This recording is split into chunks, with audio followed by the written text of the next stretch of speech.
వేయబడిన పునాది తప్ప ఇంకొక పునాది లేదు, అది ప్రభువైన క్రీస్తు వారే అనే మాట అక్కడ ఉంటుంది. అంటే అర్థం ఏంటి? మన ఆత్మీయ జీవితాన్ని ప్రభువైన క్రీస్తు వారి మీద కట్టుకునే ప్రయత్నం చేయడము తప్ప క్రైస్తవునికి వేరే మార్గం లేదు. ఇందాక 7వ అధ్యాయం మత్తయి సువార్తలో కూడా ఏం చూసాము?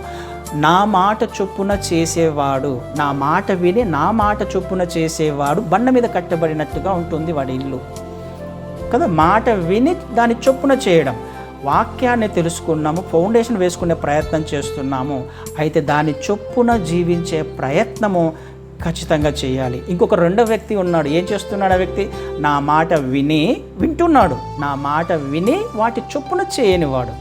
మాట అయితే వింటున్నాడు, క్రీస్తు వారి మాట వింటున్నాడు, వాక్యం ప్రకారం వాక్యాన్ని తెలుసు కదా, వాక్యం తెలుసు ఆ వ్యక్తికి. కానీ దాని చొప్పున చేయకుండా, వాక్యానుసారంగా జీవించకుండా ఇల్లు కట్టుకునే ప్రయత్నం చేస్తే, తన సొంత శక్తి చేత, తన జ్ఞానం చేత ఆత్మీయ జీవితాన్ని కట్టుకునే ప్రయత్నం చేస్తే ఏమైపోతుందట?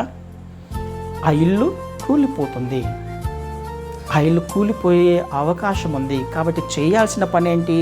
నా ఫౌండేషన్ ఎలా ఉంది, నా కన్స్ట్రక్షన్ ఎలా ఉంది, నా బిల్డింగ్ ఎలా ఉంది, నేను ఏ విధంగా ఆత్మీయ జీవితాన్ని జీవించే ప్రయత్నం చేస్తున్నాను, ఈ విషయాన్ని జ్ఞాపకం చేసుకోవాల్సిన అవసరము ఖచ్చితంగా ఉంది ఈ చివరి దినాల్లో.